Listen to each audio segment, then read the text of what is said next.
I'm a dude, and I'm inviting you to join me on a podcast about brews. Does that include stouts? Yes, of course it includes stouts. Like I was saying, join us every Saturday on the journey into... Wait a minute. Do you guys do anything about like IPAs? Yes, Stuff like that? yes, we do IPAs. Okay. Yes. Anyway, join us on the Journey into Comics Network for Brews with Dudes. Whoa, hey, have you guys ever... Do you care if I bring some Zima on? Yes, I care if you bring Zima. Zima doesn't count. Zima's... Dr. Dongo. Anyway, join us every Saturday for a podcast that delves into the craft brew world.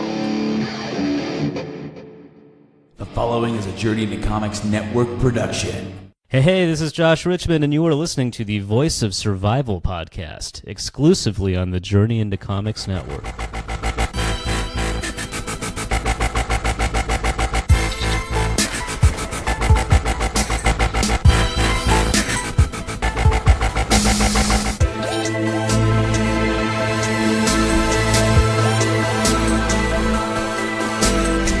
You're listening to the Voice of Survival podcast.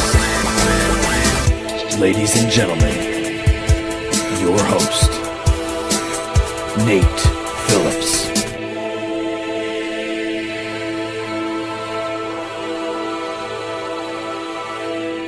What's up, ladies and gentlemen? Welcome to another episode of the Voice of Survival podcast. As the introduction said, I am your host, Nate. And today I have a very, very special guest. I am wasting no time introducing this person today. Welcome to my show, Athena Finger. Welcome. Thank you. Thank you for having me. I'm very excited to have you today. There's a whole hell of a lot to talk about with your life and your story. And it's like, I feel like your life has two very day and night stories kind of that combine with to make one really special moment, because you've got like your normal everyday life and then this legacy that you're carrying on your shoulders now. It's very true. I've always described my life as having two very separate lives that kind of commingle at times. It's actually kind of a beautiful symmetry considering the character that we'll be talking about today. So just to get right into it, we're going to kind of jump into the early part of your life. And just right out of the gate, what are some of your earliest memories growing up? Where did you grow up, I think is a good place to start as well.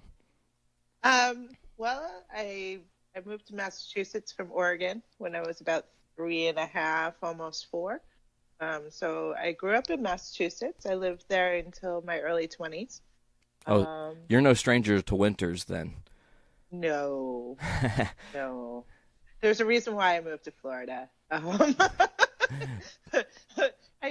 had enough blizzards in Boston that I was like, I can't take it anymore. I'm going to go where it's sunny and warm. So that's where I went. And I came to Florida, and I'm having a hard time leaving. You don't really have a desire to leave, I think, is maybe the better way to put that. You're like, why would I? Like, this place is great. A few years ago, I was really playing with the idea of living somewhere else, just to experience another place, another culture, different types of people. But, there's really no other place in the United States that has this tropical weather, so it's really keeping me here. Yeah, it's so nice, and you can, be mostly away from earthquakes. You can always go to California, but... No, but see, even in California, it gets, cold. Okay, so then let's dispel this myth real quick, because I saw a meme on Facebook the other day, and I'm so glad you just said cold and we're talking about Florida. So okay. I saw this meme on Facebook that said that there was a weatherman telling people to bundle up because it was going to be 50 in Florida. Do people really bundle up like it's winter time there? Oh, yes. Now, see, I lived up north, so I know what it's like to wear, 5+ layers of clothing to stay warm. And brave the winds and whatnot. Right.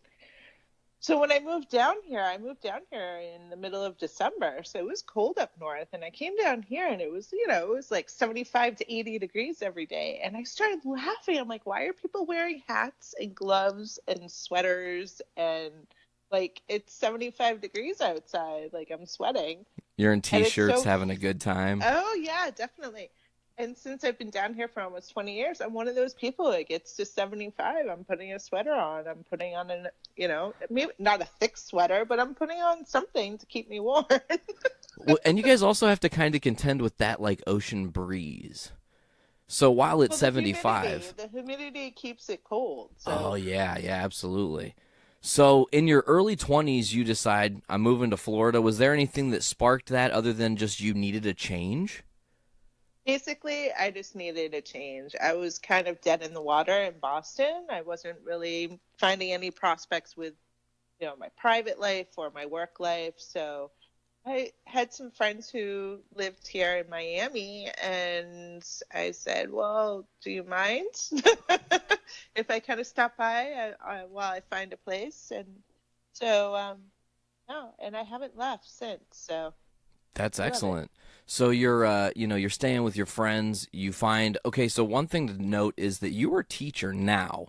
So yes. Did you leave high school and immediately start pursuing that dream of being a teacher, or is that something that kind of jumps into your life later once you're in Florida? No, I was supposed to go to art school. Oh, excellent. For college. I did go to art school for a little while in high school. Okay. And I did take some art classes at the Mass College of Art in Boston. When I came down here, I actually came down here for a purpose. I wanted to start a family. I wanted to get married. I wanted to do the whole, domestic thing. And I achieved that when I got down here. I met someone right away. I was working. I still hadn't really figured out what I wanted to do with school yet. So I did the family thing first, had the baby, and then I went back to school. And since I had a child, I was like, well, what kind of profession can I have where I can take the summers to travel with him, because he'll be off on the summers also. And I'll have, a similar schedule depending on the school that you work at. And so I was going to go to be an elementary school teacher, and I had a math professor that kind of steered me to just getting my math degree instead. And now you're teaching high school kids. No, I teach at a small college here in Florida. I teach developmental math, so high school math, to adults. I don't have my master's, so they keep me at the developmental level, which is fine. I have a lot of fun teaching what I teach. I've done it for several years now, so I have a rhythm, and I get the adults really engaged. Because who wants to do pre-algebra? Really. And I understand that, so. Well, I mean, somebody has to teach it. And so you're doing a great thing, obviously. And it seems like that job's flexible and allows you to kind of travel when necessary, because we've still got this big, dark mystery looming overhead of your journey and where everything kind of takes a crazy turn in your life. So you're living in Florida, you've built this family, everything's kind of going normal. We haven't really dove super deep into it yet, but growing up, there is, I don't know how to word this, almost a cloud over your family because the legacy is not lining up with history at the moment. Correct. And I feel like, it's one of those things that when you're younger, and you really believe in something, you're like, damn it, I believe in this, and I'm going to share with the world how I feel, and maybe I'm not going to make a lot of friends in that regard, or maybe I'm going to upset some people, but I'm going to stand for what I believe in, and at some point you get wore out from that, and you almost throw your hands up in the air. Sort of. I didn't talk about it for a long time, so when it did come back into my life, it was kind of a shock, but also a relief, because it was time. It really was. It was time for it to be resolved and for the real history to come out. So absolutely. And the beautiful thing about this is now there is a legacy that has been restored, and not only has it been restored, but in a really beautiful way, you have enhanced the legacy that your grandfather really created, because now there's this really, from the depths of my soul, this like the most beautiful form of justice being served, and in a very sad and very poetic story, you get this awesome resolve. And now you've become this beacon for this character. It's a lot. We put it like that. It's like, oh my God, that's like intense. It's so intense. Well, I mean, you know, as a fan of the character Batman, who we're talking about today, it's almost, it shaped my legacy as a person and the things I've aspired to do, and you know, creating a whole podcast network where the linchpin of the thing was a comic-based show, and now doing an interview with you, it's just like this beautiful symmetry where Batman has affected me so much that, you know, I watched this documentary that Mark put together right when it came out. I think it was the Batman and Bill that's on Hulu, and as soon as I saw it, I mean, honestly, a very naive comic book fan because I did not know the story of Bill Finger at all. And I've never been so shocked and amazed and humbled and also just like impressed with someone's drive to right a wrong, you know? Well, I mean, it was something that Bill wasn't able to do for himself, even though he did, you know, at one time tried to speak up for himself, but it didn't work. You know, my father tried to get credit for his dad. Unfortunately, he passed away very young and wasn't able to see any kind of resolution for his father. So the burden really fell on me to make sure that something was resolved. Something, one way or another. Just the unknown really is worse than the known. Absolutely agree with that sentiment wholeheartedly. Like, having no clue if there's going to be resolution is just tiresome because your mind is constantly wondering the what ifs. What could happen? Yes. What could come? So when Mark reaches out to you, and you know, obviously that journey is very beautifully told in the documentary of how he found you on MySpace and the beauty of the internet, you know, you can just connect with anybody. Yes. So he finds you, and then it's almost immediately like, you know, and you don't have to get too deep into this if you don't feel comfortable doing this or not, but I feel like it opened up a wound like right away. And you were just like, oh, it did. Oh, it was so extremely emotional. There was a lot of crying. My ex-husband, who I was married to at the time, didn't really understand why I was so emotional about it because it was something that I never talked about. So it was very tough for me emotionally. But it was also very exciting because here's this person who's showing so much interest and enthusiasm and really wants to get Bill's story out there and sees the injustice and that, look, there is a community of people out there that do know the truth and the truth is spreading. Like, because I never was part of that whole scene. I was never into going to conventions. I barely read comics myself. Like, it just wasn't the culture that I gravitated towards. But I was totally into horror, and that's what I did. Oh, you like horror? Movies. That's awesome. Oh, yeah. So, and then when I was younger, I was making my own art. I was doing my own thing. I was creating. I wasn't trying to be influenced by other people's art. I was trying to find my own at that time. So, it was really a shock, but exciting because he really was trying to get Bill's name attached to the Batman name. I mean, that was his ultimate goal, was for people to know the truth and what the correct history was. I'm gonna throw a number at you that you might not totally be aware of, but maybe you are. Who knows? According to how the documentary is told, and I know that there's sometimes movie magic and stuff, based on what they say in that, this journey for you with Mark finding you and then everything that kind of started at the premiere of The Dark Knight to now has been 10 years in the making. Yes. Like, you've officially been in this for a decade and almost like a little... Well, no, I've been in it a lifetime. Well, you've been in a lifetime. Family... That's true. But the fight really, the idea of the fight really came to mind with me when my father passed away. But I was always discouraged that it's going to cost too much money, this, that, the other thing. How do you fight a conglomerate like Warner Brothers? Well, just even DC, because you have to think back in the early 90s, I don't think Warner Brothers had bought them yet. Oh, that's true. Then. Very true. My father passed away in 92, so I believe it was still just DC at that time. So, I mean, even just going against them, they were still a huge company, not corporation, but company to go against. And it would, again, take finances that a young person doesn't necessarily have. So, so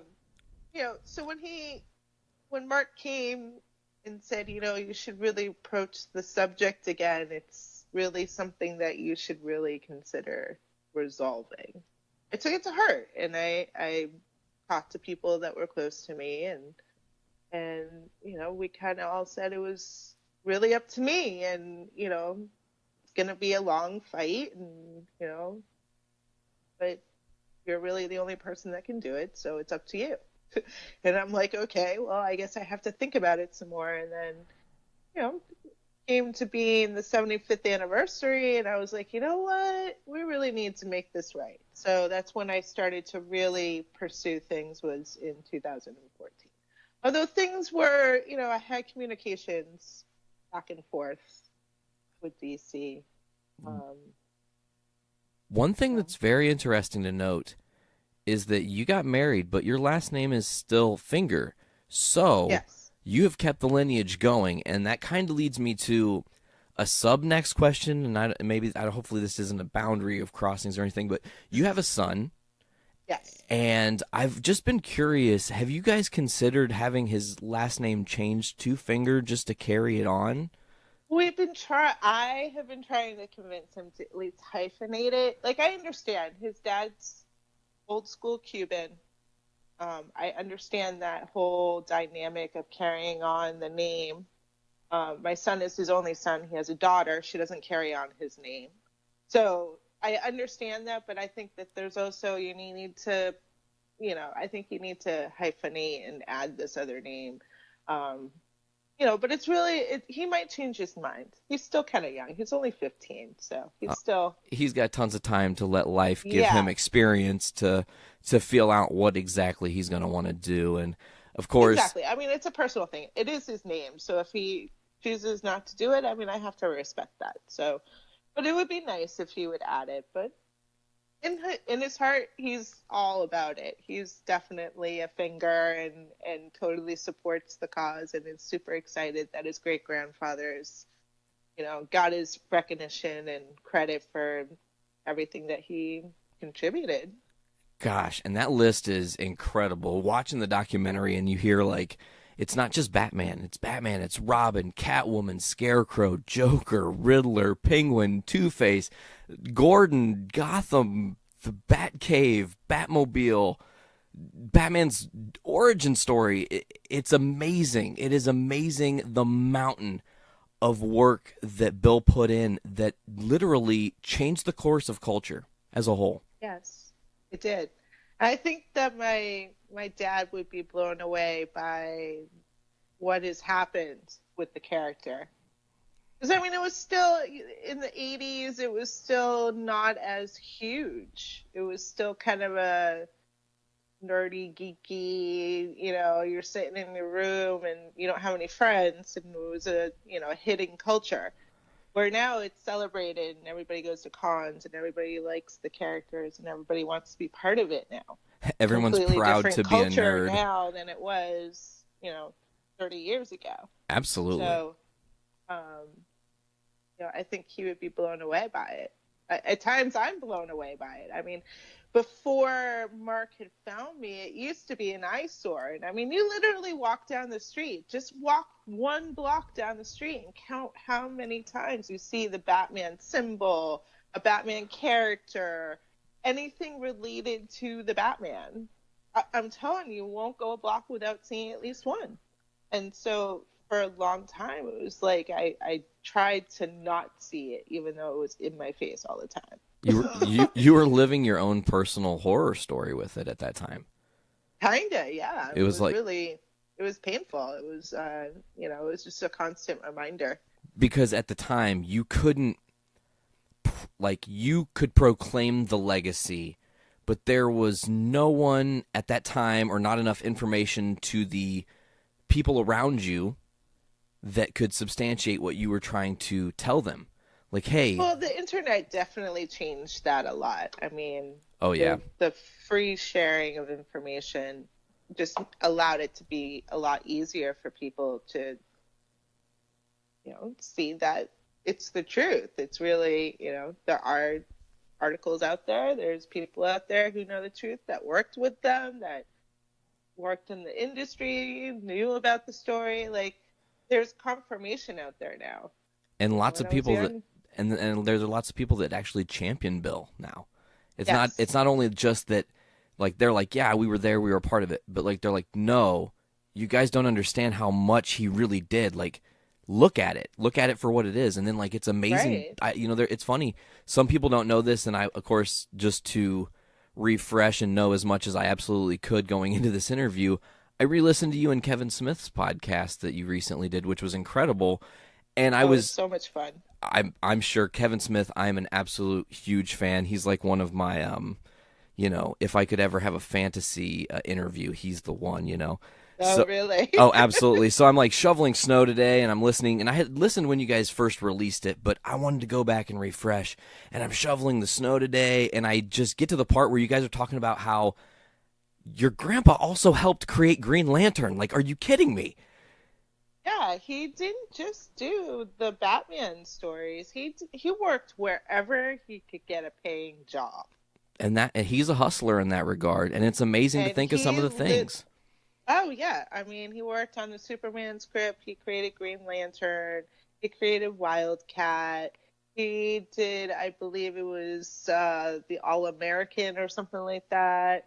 He's done so much, but it's not even just comics that he did. He wrote for the radio. He wrote for TV. He wrote movies. He wrote for the Army. I mean, he wrote whatever and whenever he could possibly write. It was truly his passion to write. It was. And that's something you can't fake. That's one of the most genuine things in the world. He loved it on the most honest level, that he did it wherever he felt necessary. It's just amazing that he was so ahead of his time creatively, because you think about, the documentary and whatnot, and the moment where he says Batman shouldn't be red. It doesn't. It's too bright. That doesn't make sense for a bat. And the concept that he really thought about, what would a bat encapsulate? That's forward thinking in the 30s that just, it shapes society. It really does. It did. He was a very visual writer, and he was able to express it to people so that they could, hopefully portray what he was trying to show with his words. He was definitely ahead of his time. And he did a great job, and this is something that you guys, I think you talk about it in both the documentary and definitely on the podcast with Kevin Smith. Not to just regurgitate a little bit of information, but I just loved the fact that, he was always creating, always striving to think ahead. But not only did he do that, he could go, when you're drawing this, Mr. Artist Guy, imagine this, or I'm going to set a prop that gives you an example of what I'm trying to elaborate, or the scene needs to move this way. He was more than just a storyteller. He was actually a narrator of these pages. Yes. Which is very different. It's a different approach to writing. Absolutely. So the question I guess I'm going to lead out of this a little bit is, do you dabble in writing at all? No. Not something that really interests you? Really, no. Okay, but you got the art side of it, though. Yeah, I'm definitely all about the drawing and the painting, photography. I love to do that. I did it a lot when I was younger. I got back into it recently too, getting back into the painting recently. So, I mean, I'm going back to my original roots, which is the visual arts, which is all, a lot of fun for me. I get to play. I worked with a photographer who was like old school, trained in film and like old school lighting techniques. I worked with him for a couple years, and I learned so much. Like, I'm sure. It's just I was just a sponge in that moment. Even though he was maybe like the worst boss I've ever had, like he really was. He was like this lecherous old man who totally liked to just abuse everyone verbally. It was very strange and off-putting. But I was just like, okay, give me all your knowledge. That's all I care about, you know. That's smart. It is. And then like now I'm just like, I have a cell phone and I'm just like, oh hell, I can use his techniques with this and it'll make a picture look 10 times better. Great, let's go on. Oh yes. I want to go back a little bit though, because you said you're a horror fan. Yes. So I gotta know, what are some of your favorite horror movies? Do you like horror punk? Like there are like 2 million different questions with horror I think we could get into on this. Oh wow. You weren't expecting to talk about something that wasn't Batman today. What's horror punk? You've never heard of horror punk, the music style? Oh, okay. Okay, yeah. All right. Like the Misfits? Yeah. Okay. Cool. No, you asked me what my favorite horror movies are? Yeah, absolutely. There's so many. Oh, that's okay. Which decade? Oh, well, let's start with like the classic like 50s horror. If we're looking at like, and I mean, if you have stuff that's earlier than 50s, please do indulge. I mean, I'm a huge horror buff myself. Those, let's see. I don't know the 50s so much, but Whatever Happened to Baby Jane is one of my favorites from the 60s. Awesome. The 60s is also when The Green Slime came out. I have to just put that out there since Bill wrote that one. Which is awesome. Thank you. Yeah, so, I mean, it's hand in hand. A fun movie. It's so fun. I love it. And there's some really interesting facts about that movie, too, because I did a screening of it at an art festival up here, and they're like, you have to talk before we do the movie. And I'm like, okay, what the hell am I going to talk about? I'm like Googling all these facts. I'm like, tell me about the movie. And like, there's some weird stuff about that movie. Oh, please indulge. Absolutely. Of course I want to know. Okay. Your grandpa wrote it, which is crazy. Okay, one thing I do need to ask leading into this, though. Did you know he wrote it before you watched it, or did you see the movie and then you learned, like, oh, whoa, grandpa did that. That's crazy. No, I knew beforehand. Okay. So let's go back into these crazy facts about the green slime. Okay, so first of all, the director of that movie was Japanese. Awesome. Okay. So I thought that was pretty interesting. Now, the people who were inside the green monster, the one-eyed monster that's in there, the small ones were small Japanese children. What? Yes. That's awesome. I'm like, okay. Another interesting fact was that there were two versions of the movie. There was a U.S. release, and then there was a Japanese release, because it was a Japanese director, right? Well, the U.S. release was the full movie, which included the love story between the two main characters, right? That's what carries the whole movie through, is the love story. Absolutely. Well, in Japan, they cut out the love story, so it's just a sci-fi movie. Oh my because gosh. They felt it was too risque to include the love story.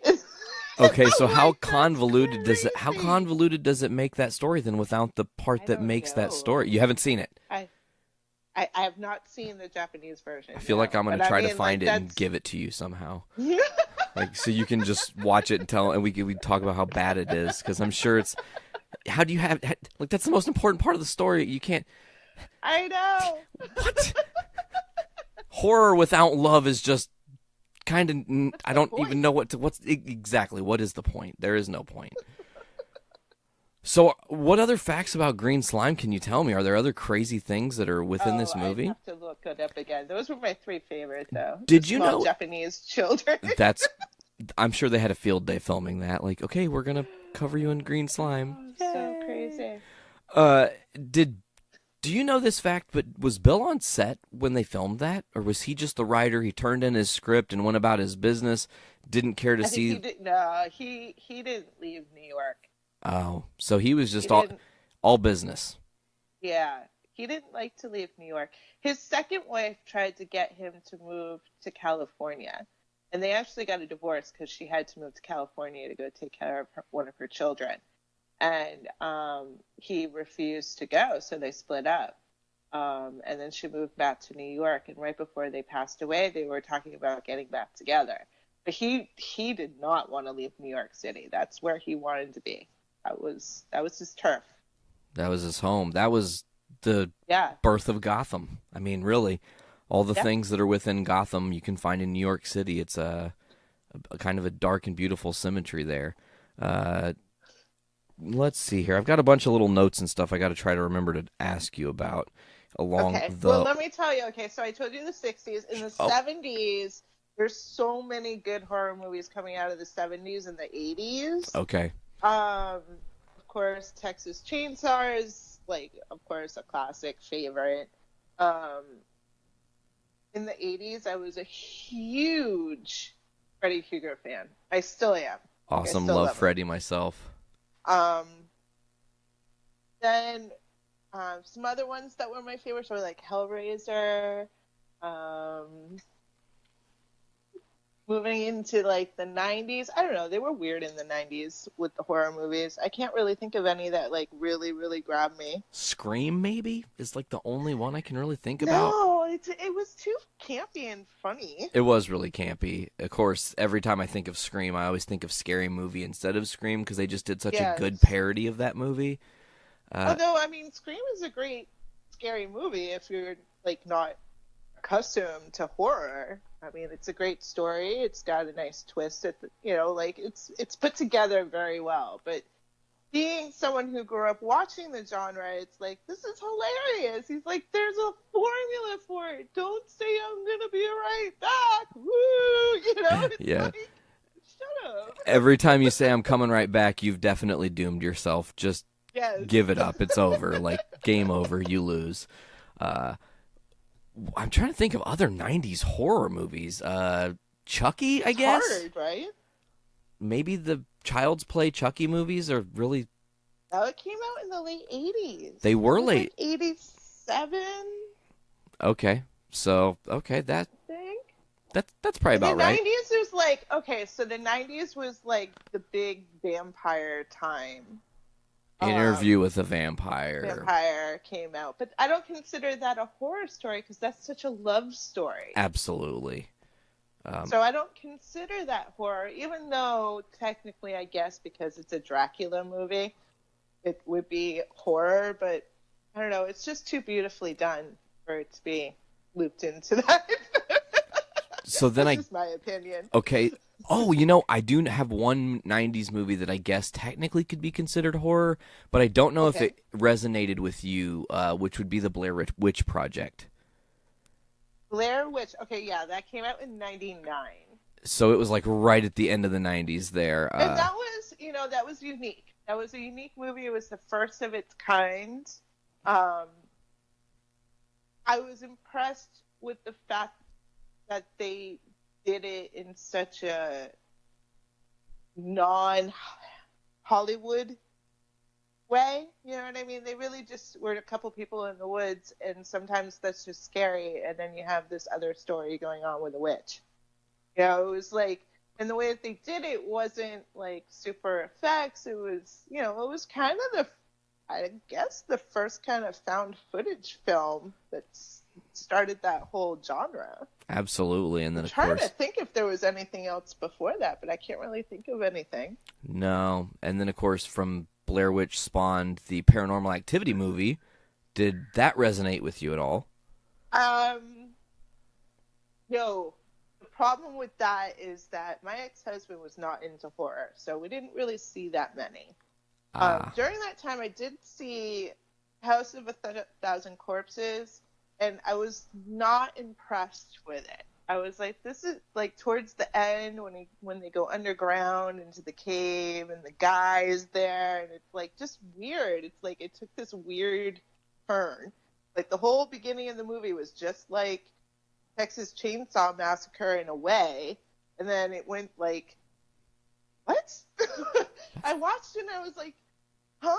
And I still like question. I'm like, where does this fit in? Like, it just doesn't make any sense. Someone come and check this out. Is this really horror? Are we counting this as horror? Yeah, it's like, I'm confused. Like, it was good up until this point. And then what happened? So I'm guessing that you were turned off by the Devil's Rejects then and didn't. No, but that one was so much better. Oh, okay. So I get you. Like, a standalone Devil's Rejects is really good. Like, you don't necessarily have to have the first movie to really understand what's going on in that movie, because they're just being chased by the cops. They're being chased by the cops for some reason. Who cares why? What's happening? You know what I mean? Yeah, that was actually really well explained. I'm going to have to go back and rewatch Devil's Rejects. I watched that like once and was like, whoa, okay, creepy. I don't know if I can...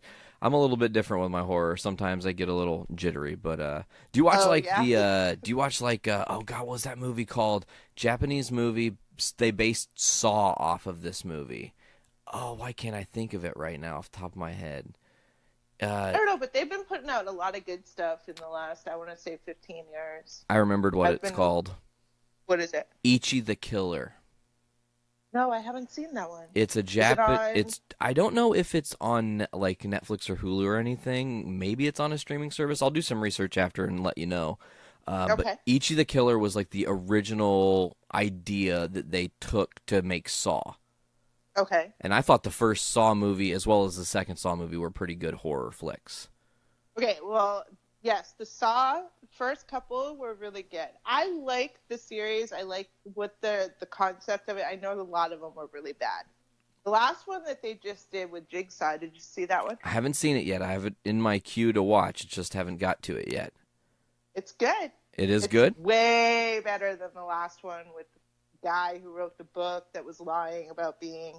Okay, yeah. That was just so ridiculous. The last one was the only one in the series I really didn't get down with. Yeah, me too. Like, I could follow along. Like, it wasn't the greatest, but, like, I like gore. Like, Same. I like to see that stuff. And not only that, I'm so fascinated, especially with the old school movies, like American Werewolf in London. The special effects back then were really special effects. Correct, when movie magic was born. They're starting to bring it back, though. They use a lot of CGI still, but I think they're really starting to bring back the more organic type of... practical effects. Yeah, like the natural special effects, where you really do interact. I mean, that was one of the things that I actually loved about the Freddy Krueger movies, was all the super intense special effects that went into that movie. And I used to watch documentary after documentary about those movies. And I'm like, oh, that's how they did that? That's so cool. Like, wow, I would have never thought that. It looks so real. Like, did you see Never Sleep Again? It's computerized now. It's like, You're right. You can't tell now when it's computerized, because it just like there's a certain quality that gets taken away from the visual. Yes. That you just can't replicate. And I'm curious, did you see Never Sleep Again? It's the 4-hour Freddy Krueger documentary on Netflix that recounts every single movie and all the behind the scenes stuff. Parts of it. Oh, it's so good. It's so long because, like I said, it's 4 hours long. Yeah. But it's so I'll have worth to put it. it on while I'm painting or something. There you go. Hey, that's actually a great question. Do you mainly just like have some like a TV on in the background when you're creating your art, or do you listen to music, or what kind of music do you listen to when you're creating, if that's a thing? I do both. I'll put movies on, or I'll get stuck on a show and I'll just let it play. Or some days I want to bounce around the house and paint, and I'll listen to music. I listen to a lot of hip hop, like Atmosphere and Gorillas. Awesome, love the Gorillas. Other Gorillas. kinds of stuff like that. I don't know if you know who Atmosphere is, but they're awesome. I feel like I know one song that Atmosphere did that my buddy was really into back in the day. Their music is really good. If you want to check out another band, I really like. They have a lot of good stuff to say. But I listen to a lot of dubstep. I listen to a lot of like obscure stuff, like Soul Coughing, or I'll listen to David Byrne sometimes. I like stuff with a beat usually if I'm trying to paint, because I need to be kind of upbeat and gives you the lively, energy. or I'll just go to sleep. Yeah, totally. But it just like pulses you with that energy to create. And I just want to say, like, looking at some of your art on your artist page, you do amazing work. You did the recreation of the 66 era, or like the old school comic era Batman on the typewriter recently. Yes. Oh my gosh, it's fantastic. And then you in the keys put finger. I love that little Easter egg. Like It actually says Bill in there too. If you look from the bottom to the top, it says BIL. Oh, so I put his full name in there. That's clever. You're so clever. That's great. So we haven't really got into the other part of this interview that's really interesting to me, and really the meat and potatoes of what I want to talk about, because I want to know what the whirlwind has been like for you after the documentary has come out, and what this last year has been like, and maybe describe some of these crazy moments, like getting interviewed by Kevin Smith and going to premieres and stuff. What has that all been like for you? It's been pretty wild. I mean, like we had said before, my regular life is pretty regular. I mean, I teach at a college, and I grade papers, and I come home and I cook dinner, and I took care of my son forever, of course. And still are. Of course. I mean, have to. That won't end until I die. But anyway, so, I mean, then I had this whole other world come in, like, I'm quote unquote a celebrity, but I'm not a celebrity because I'm not, you think big name people when you say celebrity, but in the comic world, I kind of am, and I had to adjust to that because it's weird. It's like, I'm just a simple person. I teach math, and I have my friends, and I do normal stuff, but I also represent this really huge thing, and it's like, wow, like, I have to adjust to being in that spotlight, which is not always the most comfortable place to be. So it's been pretty wild. I mean, obviously it gets easier as the years go on, but doing cons and stuff.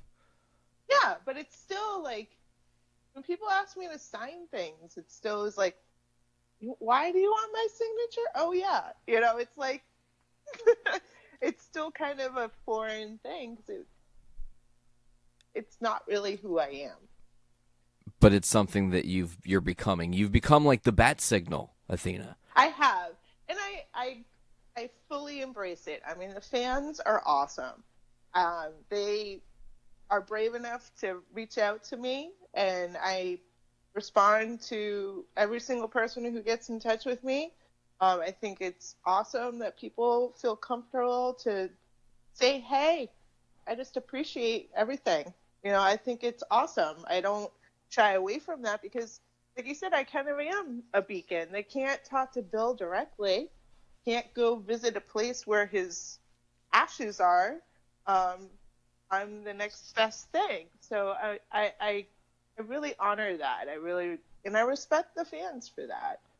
It's got to be kind of weird too, because you are the heir of Batman now. You have changed the course of history. You have to think 76 years your grandfather went without credit to this character, and through Mark's hard work and your hard work and your ability to just say, like, I can't stop until this injustice has been righted. It's changed history now. Never do you hear of somebody getting their name put on a co-created or a byline way after the fact, because it always gets wrapped up in the legal stuff.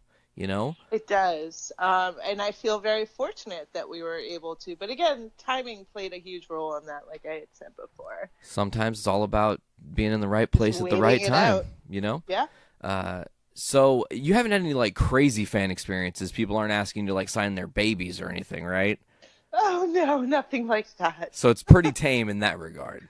Oh no, people are extremely respectful. They really are. Well, that's great. I mean, in this wild west world that we live in now, it is so hard to be trustworthy to people that are just coming up to you because they know your story and don't really know you as a person, or right. are trying to connect, and you're just like, hi, Oh, what's up? But you know what? In general, I'm just a really friendly person. I mean, if you talk to any of my former students, I mean, I try to just have a good time in general. I mean, we use a lot of laughter in the classroom where we get into it in the classroom. We get personal. We get, it's part of who I am. I'm not one to really shy away from people.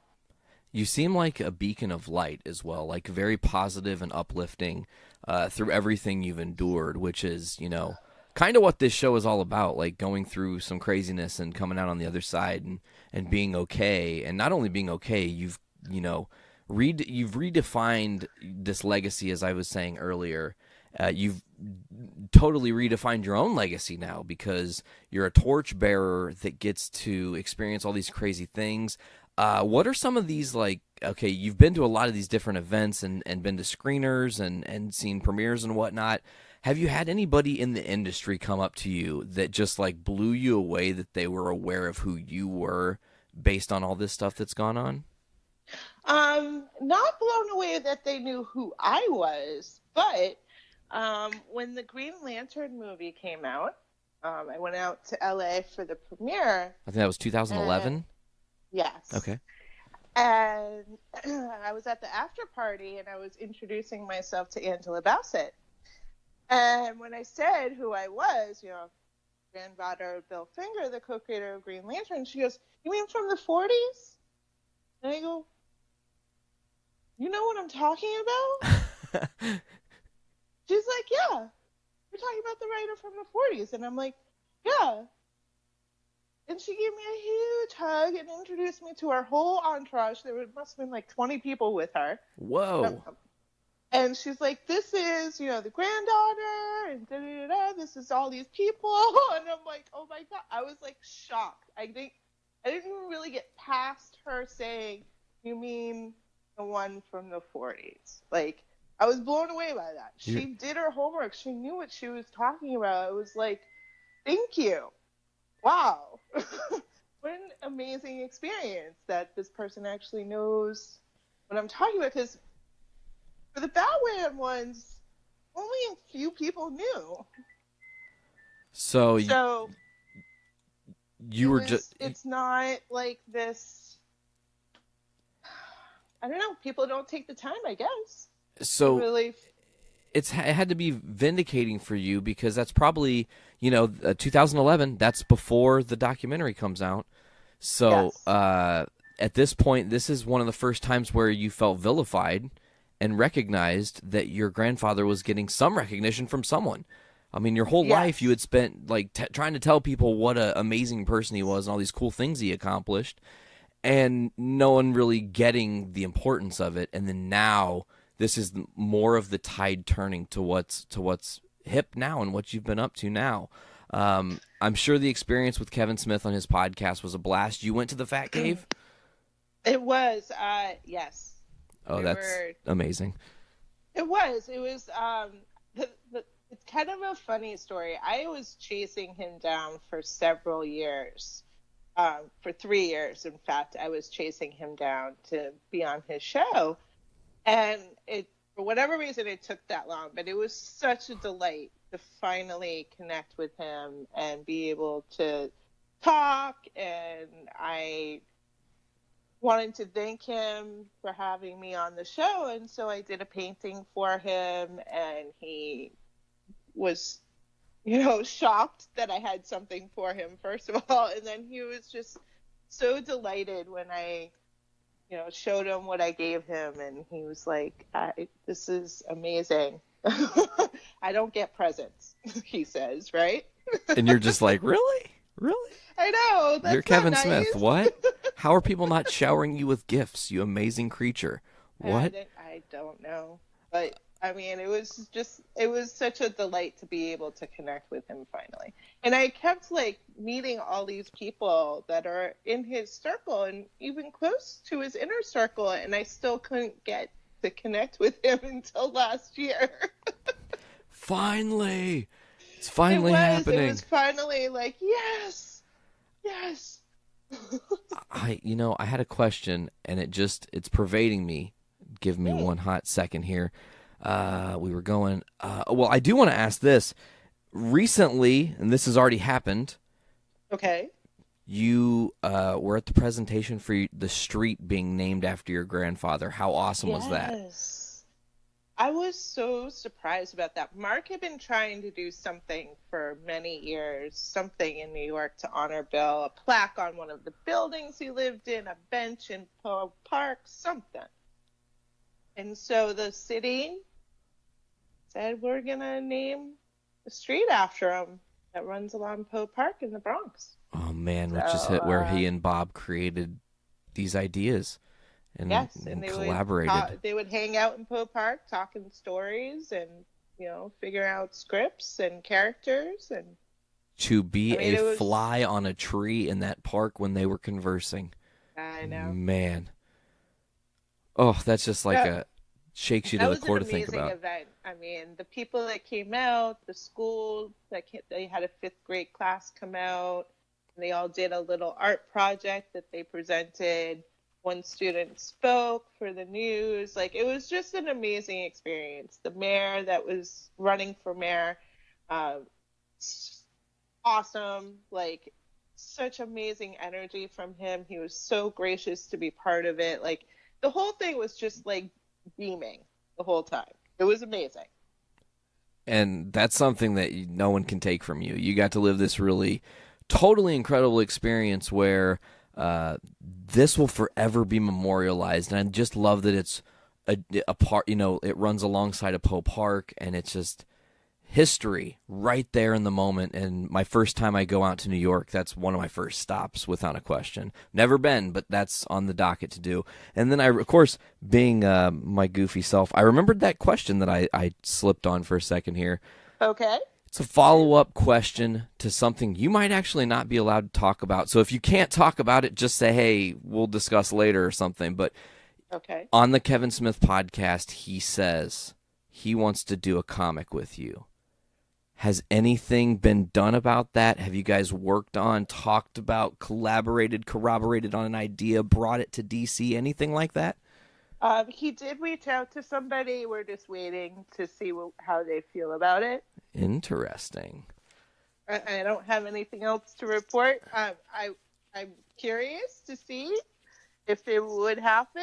Like I said on Kevin's show, I'm a little intimidated, but I mean, I'll figure it out one way or another. I think you'd be great, and it would just be so, day one, people are lining up to buy this book. One, because it's you putting your heart and soul into a Batman story.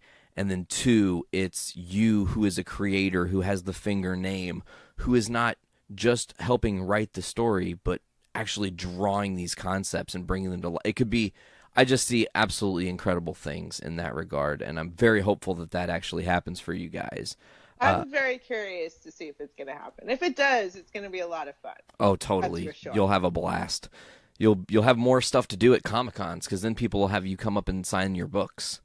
How weird's that? Exactly. I'm a little bummed that Hulu isn't going to release the DVD of the documentary, but, Oh, they're not going to do that?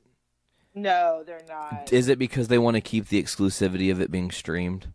Yes. Man, that's kind of a bummer, because I would love to have a physical Blu-ray of Batman and Bill. A lot of people have been asking for it, but...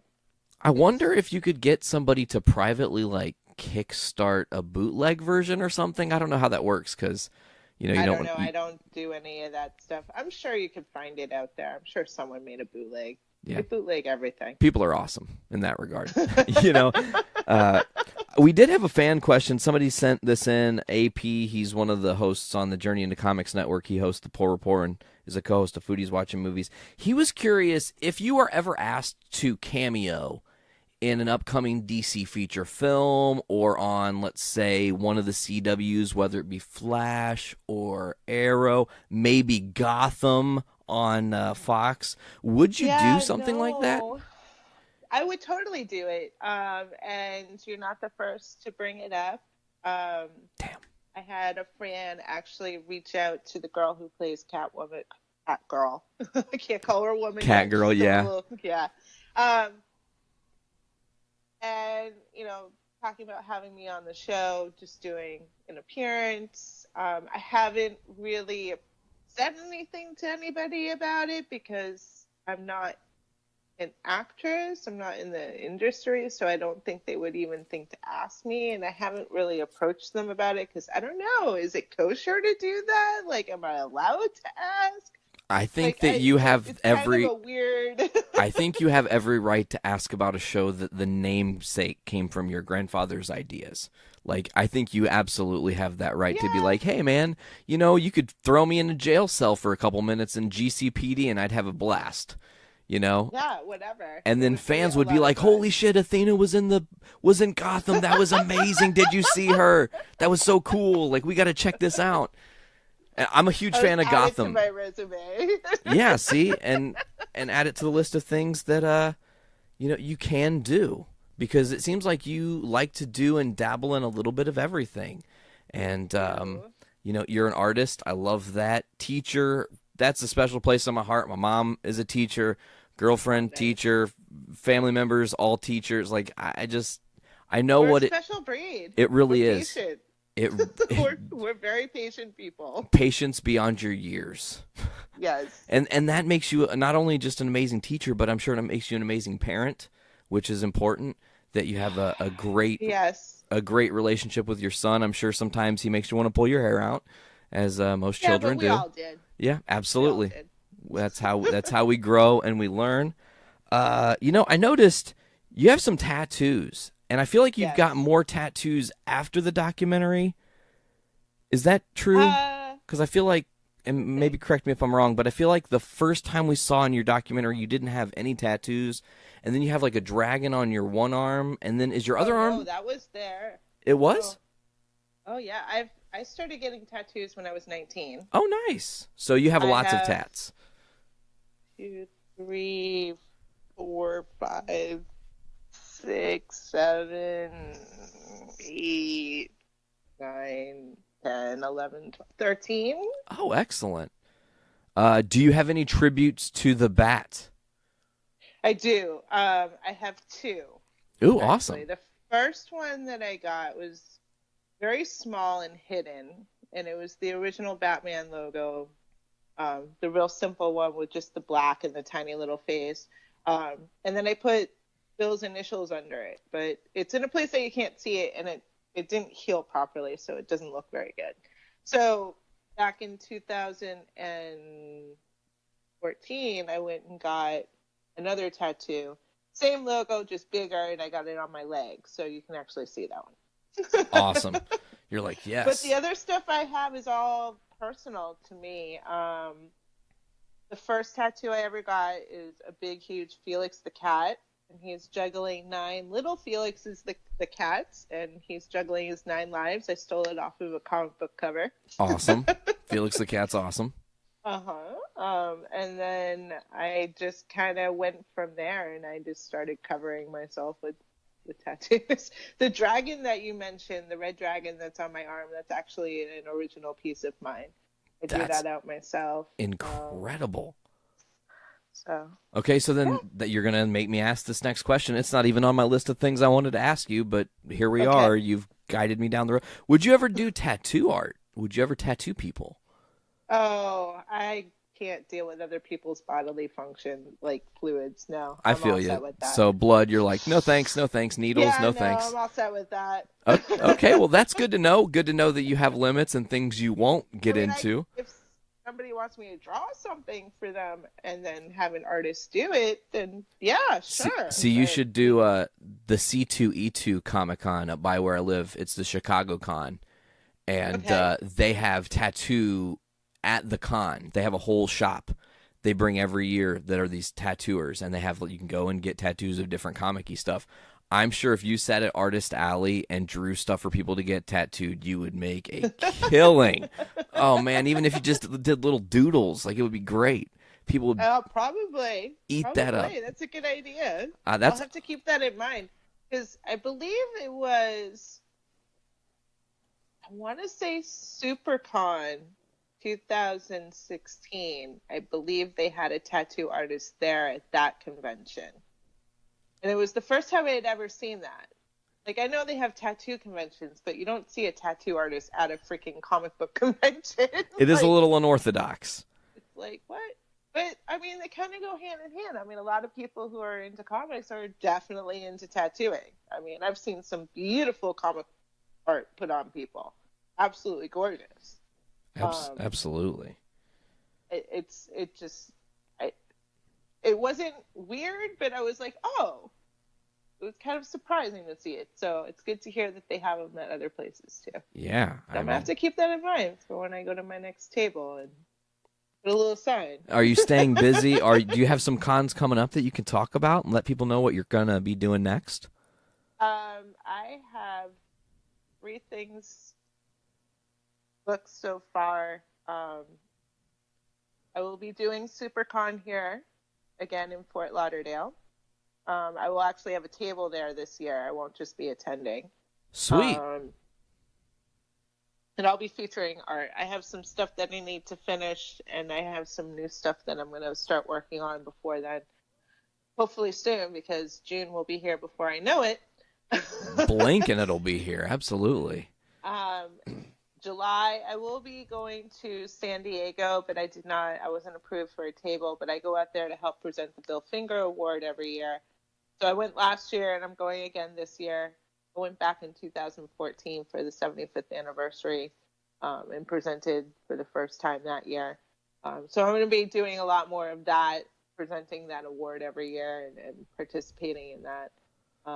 And also Rhode Island. Oh, cool. So when you're doing these cons, I mean, it's got to just be an amazing experience to be on the front lines, fans running up to you. They know your story now. They know Bill's story.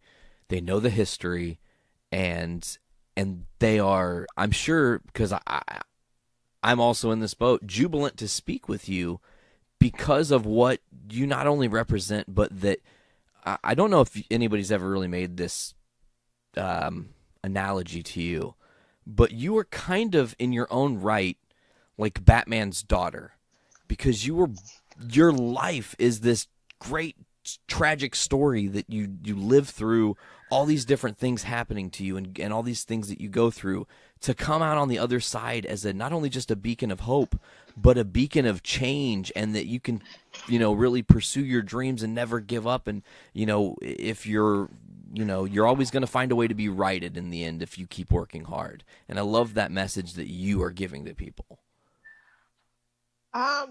Yeah, I mean, you have to be willing to fight the good fight. I mean, be persistent. I mean, a lot of people want to give up because it's hard or it's taking too long.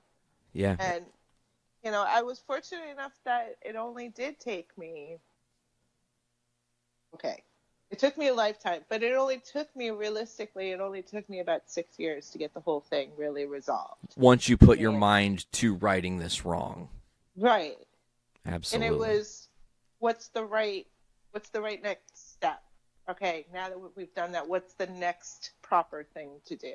What's the next approach? What's going to really achieve the goal?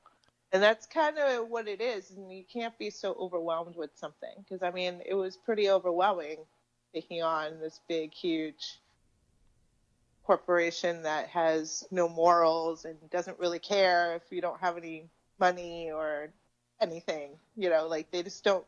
It's not what a corporation's about. So it's a little hard to deal with that.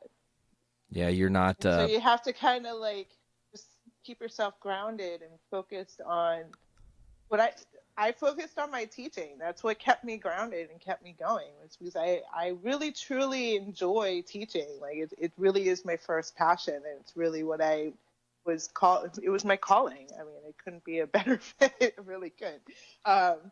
So, it's finding that nice balance so that you don't give up and you don't feel like it's a losing battle. Yeah, and it's awesome because you said earlier, teachers are patient, and your story is all about patience. It's you had to play the long game, and ultimately you won, and that's a great thing to look at. You and Mark righted this wrong and you're the fixers of history, And it's very important to note that that is something that cannot be forgotten. I think it's important that's one of the reasons I reached out to you, because while, yeah, sure, oh, hey, go watch this documentary, guys. It's great. Check it out. You'll love it. The story's cool or whatever.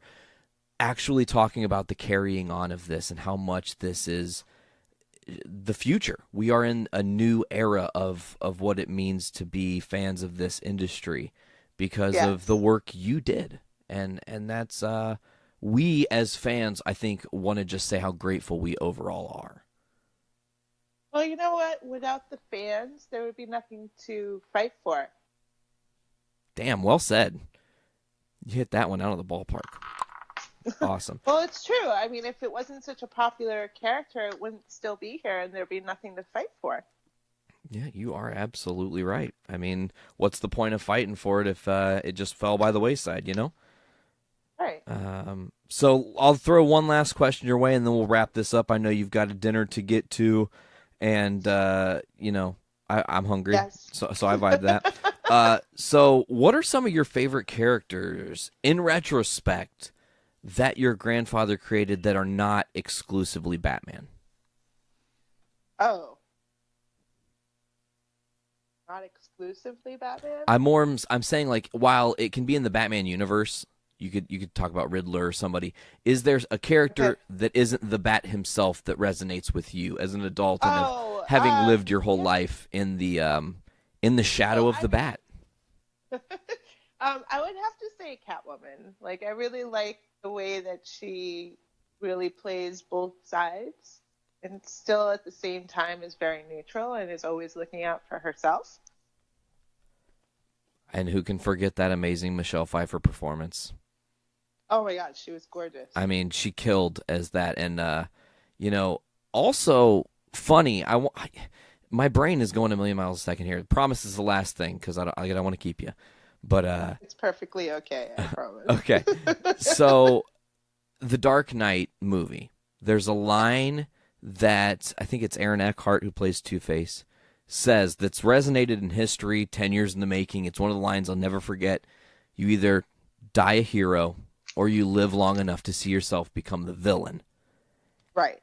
And I think that is beautifully spoken on the history of Bill Finger, Bob Kane, and Batman. Oh, definitely. You know, Bill was the unsung hero, and he did not get the recognition he deserved until much later. Bob Kane thought he was the hero, and really, it's sad. You see the reality of who that person is through everything, and you're just like, man, he had people fooled, and it's unfortunate. You know, it's really unfortunate because he is deep down the villain of Batman in this story. He was the one man with keys to the kingdom that could have made your whole life different. It could have made everybody's lives different. Oh yeah. You know, and that's just history.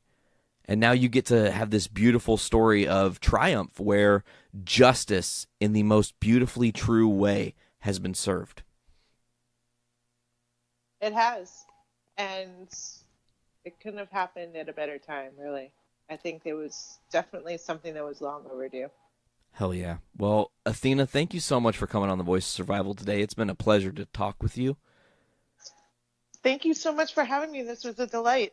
It's always a blast. Plus, we had a fun time talking about the horror movies, something I bet you were not expecting today, that's for sure. No. All right, folks. Well, before we get out of here, let me go ahead and go through all the different places where you can find the Voice of Survival podcast. Go to journeyintocomics.com. Get us every other Friday. The Voice of Survival podcast runs opposite of Butt Stuff podcast. Also, go to patreon.com/journeyintocomics, where you can give $1 for early access to all the shows on our network. $3 will give you early access and exclusive content, folks, like the Road to Infinity War. We're doing that. This week, I think we just released the Dark World review, maybe, but I digress here, folks. As always, check the Voice of Survival podcast out on all the different social media sites, whether it's Facebook at the Voice of Survival podcast, Instagram at the Voice of Survival, or on Twitter at Voice of Survival. I have been your host, Nate. Athena, once again, thank you so much for coming on to the show today. Thank you again, Nate. This was fun. Absolutely. We can do it again. Cool. Yes, we'd love to have you. Maybe we can get you on a Journey into Comics sometime where we can nerd out and talk about other stuff. Okay. So we'll have to plan that. We're totally down and into that. That'd be a great a great conversation to have. All right. So, all right. Well, folks, thank you so much. This was The Voice of Survival. I've been Nate. I'm Athena. And take care. We'll see you guys later.